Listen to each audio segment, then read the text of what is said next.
반갑습니다. 오늘은 또 정인되는 삶에 대한 우리 성경적인 말씀이 어떤 것인지를 보고자 합니다.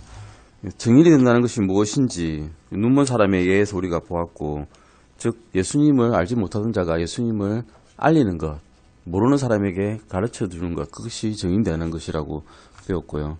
왜 정인과 구령자가 되어야 되는가를 우리가 9가지 정도에서 이유를 알았습니다.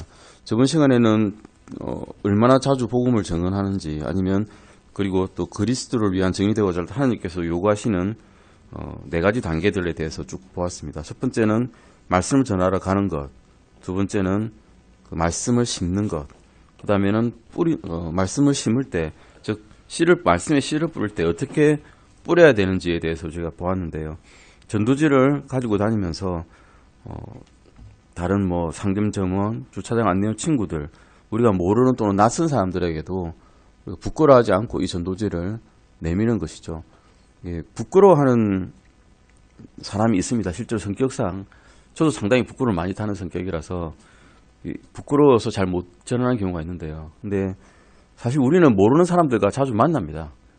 이를테면 극장에 가서도 우리가 그 표를 받아들이는 그런 안내원들이 우리 아는 사람은 아니지 않습니까? 근데 그런 사람들과도 스스럼 없이 우리가 표를 주고 이거 좀 봐주세요 이렇게 이야기를 하는데, 이상하게 전도지만 들고 하면 그게 부끄러워서 살살살살 피하게 되는 경우가 있습니다. 부끄러움을 가질 필요가 전혀 없고, 모르는 사람에게 아는 것을 전해줬을 때 그 사람이 혹시 구원을 받게 될지, 그것은 우리가 하는 그 역사를 일으키는 것은 하나님이시지 우리가 아니기 때문에 그것에 부담을 가지지 말고 전도주의를 가지고 이 씨앗을 뿌릴 수 있는 일에 동참할 수 있다는 것입니다. B번에서는 교회 예배에 가능하면 참석을 하도록 초대를 하고, 또 항상 영혼에 관심을 두라는 것입니다. 그리고 로마서의 길 해서 로마서 3장 23절, 6장 23절, 로마서 5장 8절, 로마서 10장 13절 말씀에서 사실 저도 이 말씀으로써 레드문 목사님에게 안내를 받고 침례에 순종하는 일이 생겼거든요. 충분히 이렇게 안내를 해줄 수 있는 구절을 숙지하고 암기하고 있다는 것도 아주 중요한 일입니다. 오늘은 2번입니다. 로마서 3장 20절 말씀 잠깐 보시겠습니다. 로마서 3장 20절 말씀입니다. 로마서 3장 20절 말씀입니다. 그러므로 율법의 행위로는 어떤 육체도 그분의 눈앞에서 의롭게 될 수 없나니 율법으로는 죄를 알게 되느니라. 율법의 역할이 이것이죠. 죄를 알게 해주는 것. 저번 시간에 말씀드렸듯이 율법은 우리를 비춰주는 거울과 같다고 말씀드렸습니다. 그런데 거울은 우리가 더럽다는 걸 알려주지만 깨끗하게 씻어줄 수는 없습니다. 깨끗하게 씻어주시는 것은 예수님의 보배로운 핏밖에 없다는 것이죠. 로마서 7장 7절도 보시겠습니다. 로마서 7장 7절입니다. 근데 율법이 그러면 우리를 죄가 있다는 것을 알려주기는 했는데, 그러면 죄가 있는 것만 알려주고 끝나면 과연 율법의 역할이 끝나는 것이냐에 대한 질문에 대한 답입니다. 그러면 우리가 무슨 말을 하리요? 율법이 죄냐? 결코 그럴 수 없느니라. 아니라 오히려 율법을 통하지 않고서는 내가 죄를 알지 못하였으리니 율법이 너는 탐내지 말라 하지 아니하였더라면 내가 탐욕을 알지 못하였으리라. 자연인 상태에서는 우리에게 죄가 되는 것은 사실 양심입니다. 우리가 율법을 알지 못하였을 때는 우리의 양심에 비추어서 그것이 양심의 끄리낌이 되면 그것이 죄가 되었다 그러고 성경에는 기록이 되고 있고요. 율법을 그걸 알지 못하는 사람에게는 그런 게 이제 율법이 되는 거죠. 율법을 알게 되면, 특히 바울같이 예전에 사울이었던 바울 같은 사람은 율법의 한 조항이라도 어기지 않으려고 애를 쓰고 살았던 사람입니다. 이 사람에게서 죄가 되었던 것은 탐내지 말라였습니다. 다른 것은 다 지켰을 겁니다. 살인하지 말라, 부모를 공경하라, 간음하지 말라, 다 지켰을 것입니다. 그런데 마지막에 가서 자기가 생각해 보니 자기는 글을 너무 사랑했는 거예요. 글을 너무 사랑하고 책을 너무 사랑해서 다른 사람이 책 갖고 있으면 그 책을 갖고 싶어서 안달을 복달이었을 겁니다. 그러면 탐내지 말라는 성경 말씀에 어긋나는 일을 자신은 한 것이고, 율법에서 한 조항이라도 어긋나게 되면 전체 율법을 다 어긴 것이 된다라고 기록이 되어 있습니다. 그리고 그 시기가 30분 지키는 게 아니라 뭐 한 1시간 지키는 게 아니라 평생을 걸쳐서 이 율법을 다 지켜야 되기 때문에 율법을 통해서는 도저히 자신이 구원받을 수 없다는 것을 바울은 이제 깨닫게 된 것이죠. 출애굽기 20장 3절에서 17절 잠깐 보시겠습니다. 출애굽기 그 율법이 무엇인지가 나옵니다. 출애굽기 20장 3절에서 17절입니다. 20장 3절에서 17절까지입니다. 이것이 우리가 흔히 잘 알고 있는 10계명입니다. 10가지 계명인데 첫 번째 읽어보겠습니다. 너는 내 앞에 다른 신들을 두지 말라. 첫 번째 나오는 것이 간음하지 말라, 살인하지 말라가 아니라 내 앞에 다른 신을 두지 말라라고 나와 있습니다. 그런데 우리는 어떻습니까? 내가 더 좋아하는 것, 내가 하나님보다 주님보다 더 아끼는 것이 사실은 내 앞에 다른 신을 두는 거나 다름이 없습니다. 제가 돈을 좋아하거나 제가 취미를 좋아한다면 그 취미가 나한테는 신이 되고 돈을 좋아한다면 돈이 내 앞에 신이 되는 것입니다. 도저히 벗어날 수가 없는 10계명인 거죠. 첫 번째 계명부터 어길 수밖에 없게 만들어놨습니다. 4절부터 17절까지 제가 읽어보겠습니다. 너는 너를 위하여 어떤 색인 형상도 만들지 말고 또 위로 하늘에 있는 것이나 아래로 땅에 있는 것이나 땅 아래 물속에 있는 것의 어떤 모습이든지 만들지 말며 이것이 두 번째 계명입니다. 그것들에게 절하지 말고 그것들을 섬기지 말라. 나 곧 주 내 하나님은 질투하는 하나님이니라. 나는 나를 미워하는 자들에게는 아버지들의 불법을 자손들에게 벌하여 3, 4대까지 이르게 하거니와 나를 사랑하고 내 명령들을 지키는 수천의 사람들에게는 긍휼을 베푸느니라. 세 번째 계명입니다. 너는 주 내 하나님의 이름을 헛되이 취하지 말라. 주가 자신의 이름을 헛되이 취하는 자를 죄 없다 하지 아니하리라. 넷째입니다. 안식일을 기억하여 거룩히 지키라. 엿새 동안은 내가 수고하고 내 모든 일을 할 것이나 일곱째 나는 주 내 하나님의 안식일인 즉 그날에는 너나 내 아들이나 내 딸이나 내 남종이나 내 여종이나 내 가축이나 내 문 안에 가는 내 나그네나 아무 일도 하지 말라. 엿새 동안은 주가 하늘과 땅과 바다와 그것들 안에 있는 모든 것을 만들고 일곱째 날에 안식하였느니라. 그러므로 주가 안식일을 복되게 하여 그날을 거룩하게 하였느니라. 다섯 번째입니다. 내 아버지와 어머니를 공경하라. 그래야면 주 내 하나님이 내게 주는 땅에서 내 날들이 길리라. 여섯 번째부터 10번째까지입니다. 너는 살인하지 말라. 너는 간음하지 말라. 너는 도둑질하지 말라. 너는 내 이웃을 대적하여 거짓 증언하지 말라. 너는 내 이웃의 집을 탐내지 말라. 너는 내 이웃의 아내나 그의 남종이나 그의 여종이나 그의 소나 그의 낙이나 내 이웃의 소유 중 아무것도 탐내지 말라. 이것이 이제 10계명입니다. 10가지 계명 중에서 나는 살인 안 했어. 나는 간음 안 했어. 나는 도둑질 안 했어. 하면 여기까지는 뭐 그럴 수도 있네. 잘 지켰네 할 수 있지만 바울이 이제 탐내지 말라 여기서 혹가닥 걸려 넘어져 버린 것이죠. 탐내지 않은 사람 없습니다. 학생들은 1등을 탐내고 그게 당연한 거 아니겠습니까? 회사에서는 최고의 성적을 내는 것을 탐내고 뭐 프로야구 선수는 또한 자기가 최고 선수 되는 것을 탐냅니다. 이겨낼 수가 없는 계명입니다. 벗어날 수가 없는 계명이죠. 이게 마지막 6가지의 계명인데 6가지가 아니라 6번째 계명입니다. 6번째부터 10번째 계명을 사용하면 우리가 어떻게 모든 율법을 어기고 있는 자들인지 알 수 있습니다. 마태복음 5장 21절에서 22절 보시겠습니다. 마태복음 5장 21절에서 마태복음 5장 21절에서 22절입니다. 살인에 대한 이야기입니다. 살인하지 말라고 하셨는데 예수님께서는 구약에 나온 그 율법에 살인하지 말라는 그 계명을 더욱더 확대하셨습니다. 이제는 더 벗어날 수 없게 만드셨거든요. 옛 사람들이 말한 바 너는 살인하지 말라. 누구든지 살인하는 자는 심판의 위험에 처하게 되리라 한 것을 너희가 들었으나 나는 너희에게 이르노니 누구든지 까닭 없이 자기 형제에게 화를 내는 자는 심판의 위험에 처하게 되고 누구든지 자기 형제에게 라가라고 하고 말하는 자는 공회의 위험에 처하게 되거니와 누구든지 너 어리석은 자여 하고 말하는 자는 지옥불의 위험에 처하게 되리라. 물론 저희가 저번 시간 설교 말씀을 통해서 들었죠. 여기 산상설교는 사실 유대인들에게 천년왕국의 그 율법에 대한 그림자라고 말씀해 주셨습니다.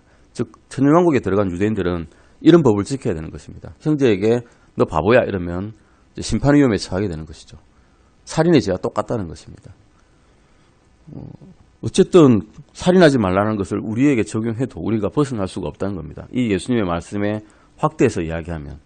그 다음에 간음하지 말라입니다. 5장 27절 28절입니다. 마태복음 5장 27절 28절입니다.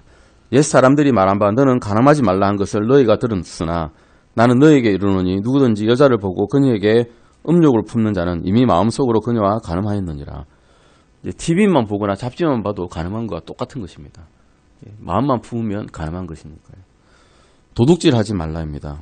말라기 3장 8절입니다. 말라기 3장 8절입니다. 사람이 하나님의 것을 강도질하겠느냐? 그러나 너희는 내 것을 강도질하고도 말하기를 우리가 어떤 점에서 주의 것을 강도질하였나이까 하나니 너희가 11조와 흥분해서 강도질하였느니라.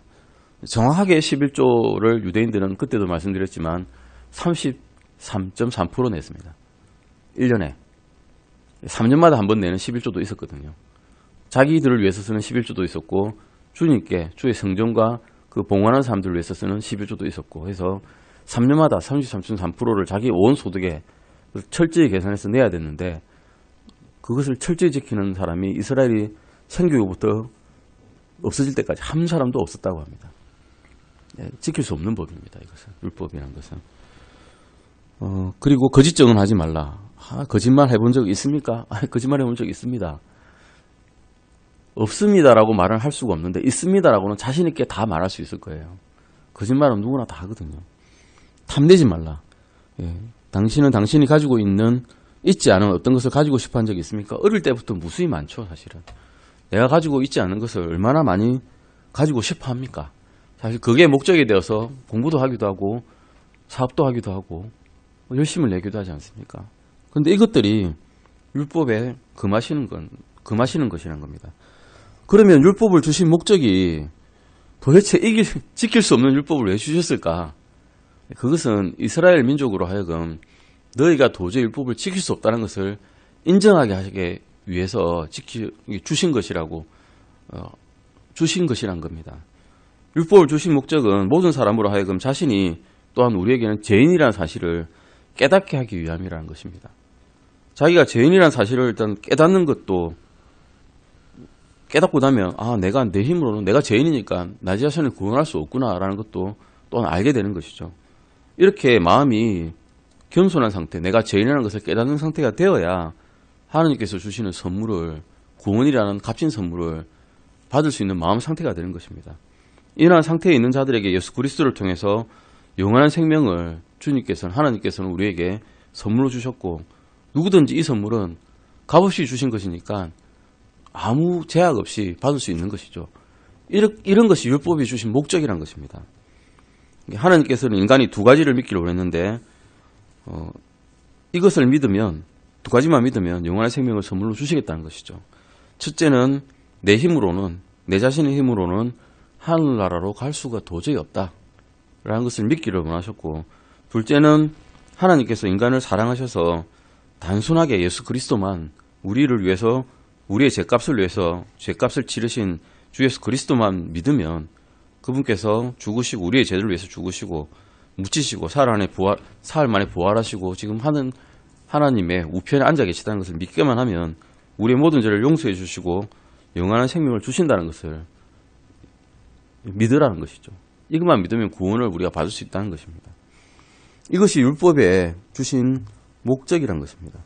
야고보서 2장 10절에서 이 율법이 어떻게 지켜져야 되는지를 말씀하고 있습니다. 야고보서 2장 10절입니다. 누구든지 올 율법을 지키다가 한 조목이라도 어기면 모든 것에서 유죄가 되나니. 잘 지켰습니다. 그런데 죽기 바로 10초 전에 율법을 하나 어겼습니다. 그러면 다 어긴 거란 겁니다. 온 평생을 지켰지만 단 한 번 잘못한 것 때문에 율법을 어겼다는 것이죠. 이 다섯 가지 명령이죠. 5가지 명령을 6제부터 10번째까지 5가지 명령을 한 번도 어긴 적이 없다고 진지하게 말하는 사람이 있다 하더라도 십계명의 처음 2가지를 어기지 않는 사람, 아까 말씀드린 내 앞에 다른 신을 두지 말라라는 것을 어기고 어떤 색인 형상도 만지지 말라, 이걸 어기지 않는 사람은 한 사람도 없다는 것입니다. 이런 것을 내가 진지하게 지켰다고 생각했던 사람이 있었습니다. 마가복음 10장 17절에서 20절 말씀에 그 사람이 기록되어 있죠. 마가복음 10장 17절에서 20절입니다. 10장 17절에서 20절입니다. 부자 청년이 예수님 앞에 나왔습니다. 이 사람은 선한 사람이었고 긍휼을 많이 베풀고 가난한 사람을 구제했던 사람입니다. 17절에서 20절까지 읽겠습니다. 그분께서 길로 나아가실 때 한 사람이 달려와 그분께 무릎을 꿇고 그분께 여쭙되 선한 선생님이여 내가 무엇을 하여야 영원한 생명을 상속받으리까 하매 예수님께서 그에게 이르시되 내가 어찌하여 나를 선하다 하느냐 한 분 곧 하나님 외에는 선한 이가 없느니라. 내가 간음하지 말라, 살인하지 말라, 도둑질하지 말라, 거짓 증언하지 말라, 속여 빼앗지 말라, 내 아버지와 어머니를 공경하라 하는 명령들을 아느니라 하시니 그가 그분께 응답하여 이르되 선생님이여 이 모든 것은 내가 어려서부터 준수하였나이다 하거늘. 이 부자 청년은 진지하게 어려서부터 이런 교육을 받았고 지금까지도 이 명령을 지키고 있다라고 진지하게 대답했습니다. 그런데 예수님께서는 21절에 그에게 이르시되 내게 한 가지 부족한 것이 있으니 내 길로 가서 내게 있는 것은 무엇이든지 팔아 가난한 사람들에게 주라. 그리하면 하늘에서 내게 보화가 있으리라. 그리고 와서 십자가를 지고 나를 따르라. 이렇게 말씀하셨을 때 이 명령을 지키지 못했습니다. 율법의 온 정신이 딱 한 가지로 요약된다라고 마가복음 12장 30절에서 말씀하고 있거든요. 12장 30절 한번 보시겠습니까? 마가복음 12장 30절입니다. 너는 내 마음을 다하고 혼을 다하고 생각을 다하고 힘을 다하여 주 내 하나님을 사랑하라 이니라. 이것이 첫째 명령이라. 그리고 둘째 명령이 또한 요약입니다. 둘째 명령 곧 이것과 같으니 너는 내 이웃을 내 자신과 같이 사랑하라 하시니라. 이것들보다 더 큰 다른 명령은 없느니라 하시매. 두 가지 명령이죠. 주 하나님을 네 혼과 마음과 혼과 생각과 힘을 다해서 사랑하라 하는데 10계명의 온 정신이 여기에 다 들어있다는 겁니다. 그런데 그렇게 할 수 있습니까? 저는 하나님보다 아들을 사랑하고 아내를 사랑하고 제 어머니를 사랑하고 제 아버지를 사랑할 때가 훨씬 많습니다.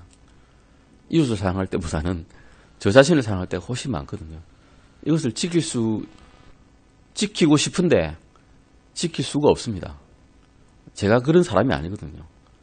근데 이렇게 하시는 분은 성령님 혼자밖에 안 계시죠. 주 예수님밖에 안 계시거든요. 이런 정신을 가질 수는 있지만 그렇게 할 수는 없다는 거죠. 원함은 있으나 할 능력이 없는 것입니다. 저희가. 또 내 이웃을 내 자신과 같이 사랑하라 라고 하고 계십니다. 근데 그렇게 하지 못합니다. 이 두 가지 명령만 봐도 나는 내 자신을 도저히 선하게 만들 능력이 없는 구원받지 못할 사람이구나 라고 10계명까지 안 들여대도 알 수가 있습니다. 이런 상태라는 것을 우리가 알아야 된다는 것이죠. 전 인생을 통해서 율법을 지킬 수도 없고 야고보서 2장 10절에서 지키다가 하나만 어긋나도 너는 지옥에 가게 돼 있고 이 두 가지만 주셨는데 그 두 가지도 지킬 수 없는 불쌍한 인생이라는 것을 이제 깨닫고 나야 우리가 우리의 힘으로는 도저히 어떻게 할 수가 없구나라는 것을 인정하게 됩니다. 어떤 내 앞에 다른 신들을 두지 말라는 말씀에서도 우리가 이걸 지킬 수가 없고요. 어떤 형상도 만들지 말라라는 말씀에서도 지킬 수가 없는데요. 로마서 1장 21절에서 23절 보시겠습니다. 로마서 1장 21절에서 23절입니다. 그들이 하나님을 알되 그분을 하나님으로 영화롭게 하지도 아니하고 감사하지도 아니하며 오히려 자기들의 상상 속에서 허망해지고 또 그들의 어리석은 마음이 어두워졌나니 그들은 스스로 지혜롭다고 선언하나 어리석은 자가 되어 썩지 아니할 하나님의 영광을 썩을 사람이나 새나 네 발 달린 짐승이나 기어다니는 것들과 같은 형상으로 바꾸었느니라. 하나님을 생각하지 않더라도 제가 주님을 모를 때 하나님을 모를 때도 어떤 위대한 존재가 있을 것이다 라고 생각은 합니다. 그래서 예전에 하나님을 모르던 사람들도 옛날 우리 조상들도 달 떠놓고 빌지 않았습니까? 나보다 더 뛰어난 누군가가 있을 것이라는 것을 본능적으로 하는 거죠. 우리 마음에 그리고 우리 유전자에 본능적으로 심어 놓으셨습니다. 그런데 그 심어 놓은 것을 뭐가 바꾸는가 하면 교육이 바꿉니다. 교육이 이런 것을 알지 못하도록 이런 것은 험한 거야. 이런 것은 헛된 거야. 너 잘못 알고 있네. 이래서 진화론이라든가 다른 교육이 이런 마음을 싹 없애버립니다. 그래서 썩지 아니할 하나님의 영광을 사람을 더 존경한다거나 또 새나 날아다니는 짐승을 존경한다거나 네 발 달린 짐승을 존경한다거나 결국 맨 마지막에는 상태가 점점 퇴화되어서 네 발 달리 기어다니는 사람, 네 발 기어다니는 것들의 도덕적인 수준까지 떨어지게 되는 겁니다. 도덕이 점점 진화되어서 좋아지는 게 아니라 도덕은 점점 더 나빠지는 것이죠. 그래서 세상의 끝에 가면 갈수록 더욱더 사랑이 없어지고 더욱더 음행과 간음과 도둑질과 욕심과 분노가 더욱더 잉태되는 것입니다. 이런 것들을 우리가 지킬 수 없다라는 것을 이제 깨닫고 인정하고 말씀을 뿌릴 때 율법이 죄를 알게 한다는 것밖에는 우리가 알 수 없다는 것을 말을 해주는 것이죠. 이런 것들을 우리가 정하는 것입니다. 그게 말씀의 씨를 뿌리는 것이고 말씀의 씨를 뿌릴 때 이런 것과 같이 효과적으로 전하면 그 사람의 마음에 더욱더 이 씨가 좋은 밭에 뿌리는 씨처럼 된다는 것입니다. 3단계입니다. 이제 씨만 뿌렸는데 씨만 뿌려서는 싹이 트지 않습니다. 그래서 싹을 틔우려면 물을 줘야 됩니다. 씨가 싹트게 하려면 물을 줘야 합니다. 그래서 시편 126편 5절 보시겠습니다. 시편 126편 5절입니다. 눈물을 흘리며 씨를 뿌리는 자들은 기쁨으로 거두리로다. 눈물로 씨를 틔우려면 얼마나 눈물을 많이 흘려야 될까요? 그만큼 간절한 기도를 가지고 그 씨를 뿌리는 사람에 대해서 위하여서 기도를 해야 된다는 것입니다. 6절입니다. 귀중한 씨를 가지고 나아가오는 자는 반드시 기뻐하며 자기의 곡식단들을 가지고 돌아오리로다. 열심히 그 씨를 뿌린 사람을 위해서 기도하고 돌봐준 사람은 나중에 기뻐하면서 자기의 곡식단들을 가지고 돌아온다라고 확실하게 약속을 해주시고 계십니다. 사도행전 20장 31절 말씀도 보시겠습니다. 사도행전 20장 31절입니다. 사도행전 20장 31절입니다. 그러므로 깨어서 내가 3년 동안 밤낮 쉬지 않고 눈물로 각 사람을 훈계하던 것을 기억하라. 바울은 자신의 뿌린 씨를 키우게 하기 위해서 물을 주었습니다. 3년 동안 밤낮 쉬지 않고 눈물로서 각 사람을 훈계하면서 그 싹을 틔우기 위해서 노력을 하였던 것입니다. 이런 말씀들은 기도의 필요성에 대해서 언급해주고 있습니다.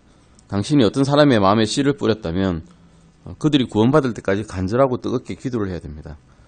혼을 구령하는 그리스도인의 특성 중 하나는 잃어버린 자들을 불쌍히 여기고 그로 인해 마음 아파하는 것입니다. 그들은 구원받지 못한 사랑하는 사람 때문에 많은 눈물을 흘리기도 합니다. 물을 주고 이제 싹이 틔우고 무럭무럭 자랐습니다. 그 씨를 뿌린 그 자들이. 그때는 이제 수확을 하는 것입니다.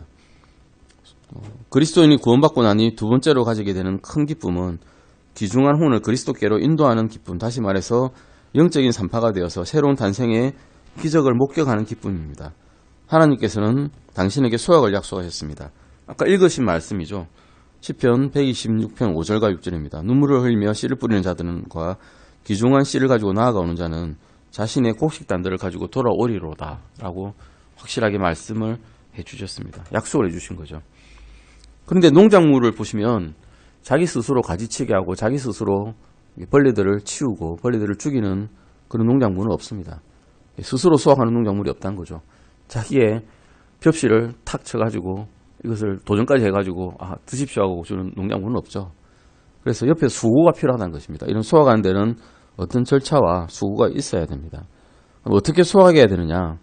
첫 번째는 계획을 하는 것입니다. 우리가 새해 성경 1도 계획했듯이 이번 주에는 여기까지 읽어야지. 아니면 운동하는 사람도 똑같지 않습니까? 내가 이번 달에는 여기까지 이 목표를 가지고 운동할 거야. 아니면 공부하는 학생도 똑같습니다. 내가 이번 시간에는 여기까지 공부하고 다음 시간에 여기까지 공부해야지. 계획을 해야 그게 일회성이 되지 않고 전체적인 체계를 가지고 나중에 어떤 결과물을 가지게 되는 것이죠. 그래서 계획을 먼저 해야 됩니다.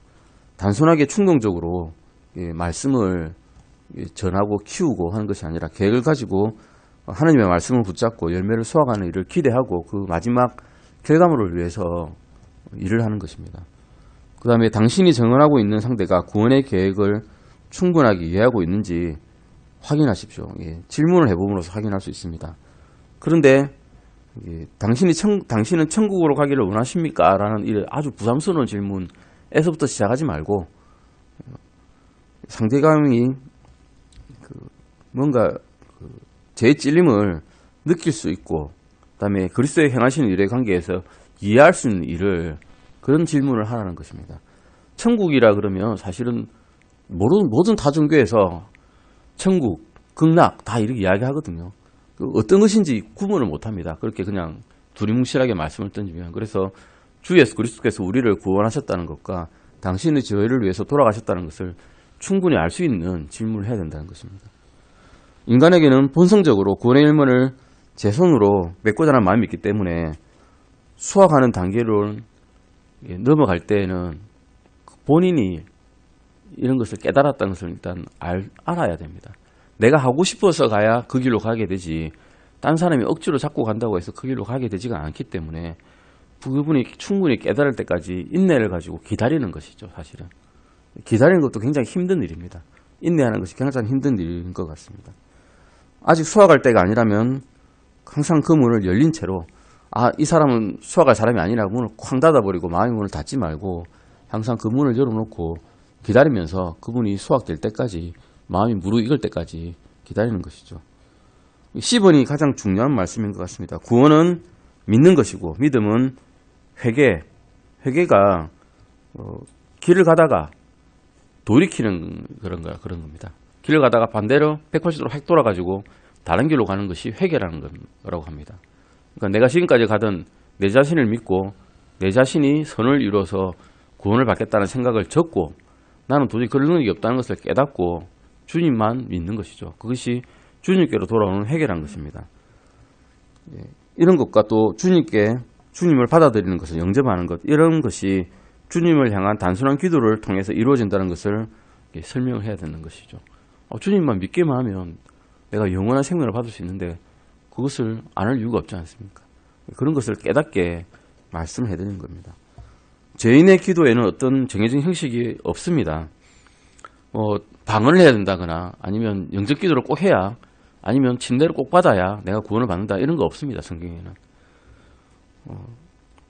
내가 지옥에 가야 마땅할 죄인이라는 사실에 대한 일단 인식이 있어야 되고, 그리고 죄로부터 돌아서서 주 예수 그리스도를 개인의 구원자로 받아들이는 그런 믿음을 가져야만 한다는 것은 꼭 있어야 됩니다. 하지만 한 영혼이 주님을 영접하도록 인도한 후에는 함께 기도하고 함께 기뻐하며 다음 기회에는 교회에 나오도록 격려하면 됩니다. 구원까지는 받았는데 교회 가기가 되게 힘든 경우도 많습니다. 말씀으로써 내가 이제 주님을 믿고 구원받았으니까 이제 회개하고 하늘나라에 가니까 기뻐하는 상태는 유지되는데, 가시밭길에 떨어진 씨 기억나시죠? 돌밭에 떨어진 씨도 있고, 가시밭길에 떨어지면 세상에 주는 쾌락과 세상의 염려 때문에 말라 비틀어져 가지고 거기서 멈춰버립니다. 돌밭에 떨어져도 똑같죠. 해를 못 받으니까 싹이 틀 수가 없고 열매가 맺어지지가 않습니다. 그래서 우리는 다른 사람들을 위해서, 새로 태어난 갓난아를 위해서 기도를 해달라고 다른 분들에게도 부탁을 해야 됩니다. 그리고 이 그리스도인 성장의 ABC는 다 끝나가지만 이런 성경 공부 시간에 참석하여서 주님의 말씀으로서 순수한 저주로서 자라날 수 있도록 기도를 해야 됩니다. 그리고 목사님께 말씀드려야 되고요. 이제 과제가 있습니다. 과제가 4가지입니다. 과제가 쉬운 과제입니다. 어려운 과제가 아닙니다. 과제는 1번입니다. 내가 다른 사람을 초대할 수 있도록 교회가 제공하는 기회가 우리 언제 있습니까? 오전 성경 공부 시간 있고요. 목사님 설교 시간 있고요. 오후 설교 시간 있습니다. 그리고 수요 예배 시간 있습니다. 다 알 수 있는 거죠, 우리가. 누구나 알 수 있는 이런 기회에 아시는 분을, 구원하고자 하는 분을 초대하시면 됩니다. 과제 2번입니다. 나는 우리 교회의 브로셔를 다음의 장소에서 사용하도록 따로 제쳐둘 것입니다. 사업장이라면 응대실에 놔두실 수도 있고요. 아니면 사업장이 없이 따로 돌아다니면 내 주머니에 놓고 있다가 전도지를 드릴 수도 있습니다. 비치도 할 수 있고요. 그 다음에 나는 다음에 복음전도지, 우리 복음전도지 저 문 앞에 있습니다. 4종류 있거든요. 4종류를 어떤 도구로서, 말씀의 씨앗을 뿌리는 도구로서 사용할 수 있습니다. 과제 3번입니다. 이제 이것은 실천이죠. 계획을 하고 실천해야 되는 겁니다. 계획은 다음에 한 달 동안 구원을 위해서 기도하고 정언할 기회를 만들어야 할 2-3 사람을 한번 생각해 보십시오. 생각하시고 내가 이 사람들을 위해서, 이분들을 위해서 말씀을 전하기 위해서 주님께 기회를 달라고 기도하시는 것입니다. 그 다음에 과제 4번입니다. 이것도 우리가 침례받을 때 사실 다 했던 것이죠.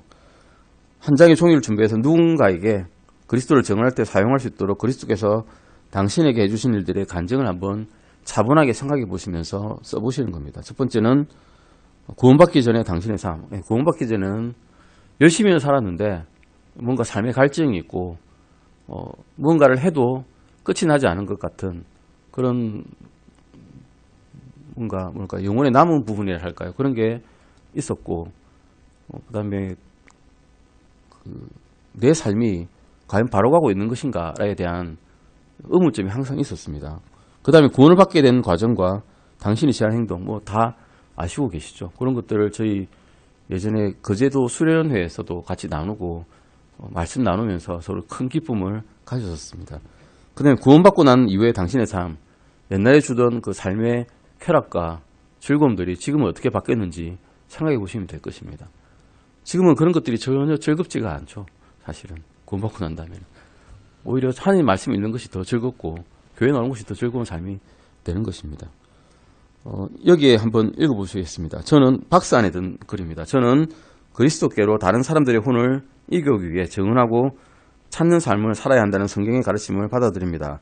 저는 이제부터 성경을 공부하고 암송하며 잃어버린 자들을 위해서 기도하고 교회를 통해 제공되는 훈련과 방문의 기회에 참여함으로써 저 자신을 포함한 저의 삶을 그리스도의 본분인 구령에 헌신합니다. 라고 서명과 날짜를 이렇게 나와 있습니다. 자신있게 적으시고 자신있게 날짜 적으셔도 되고요. 이게 좀 미루겠다 하시면 미루겠다 하셔도 준비될 때까지 사실 기다릴 필요는 별로 없습니다. 준비할 게 별로 없거든요. 나는 좀 더 성경 공부 더 하고 난 다음에 아니면 ABC 한 건 떼고 난 다음에는 이 ABC를 다 외우고 난 다음에 이렇게 하면 끝이 없습니다.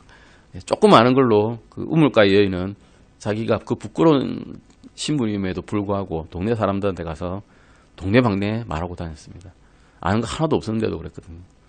저도 아는 거 하나도 없을 때 더 과감하게 말씀드렸던 것 같아요. 정말 아는 게 없는데 이것을 헌신하는 데는 주님이 기뻐하시는 일이라는 것을 깨닫게만 되면 그리고 우리의 구원이 주님에게만 있고 또 말씀 전하고 역사하고 살아가는 일은 내가 아니라 주님께서 함께 하시는 거다라는 걸 주님을 위해서 하는 게 아니라 주님께서 하시는 것이라는 것만 깨닫기만 하면 되는 것 같습니다. 다음 시간에는 그리스도인들이 해서는 안 되는 부도덕한 행위 X-Rated for Christian에서 X-Rated 영화는 사실은 미성년자 관람 불가 영화죠. 그리스도인에게는 이런 일들은 미성년자 관람 불가이듯이 금지된 일이라는 것을 한번 보시고 우리 삶에서 이런 것들이 있는지 치워나가는 계기가 됐으면 합니다. 기도하시고 마치시겠습니다. 주님 감사드립니다. 저희가 증인되는 삶에 대해서 배웠습니다. 주님께서는 아는 것 하나도 없고 항상 모자라 있고 죄에 가득 차 있는 저희들도 사용하셔서 증인이 될 수 있게 해주심에 감사드립니다. 주님 앞으로 이후에 있을 시간에서도 주님의 말씀에 순종하는 저희가 되게 하여 주시옵소서. 감사드리며 주 예수 그리스도 이름으로 기도드렸습니다. 아멘.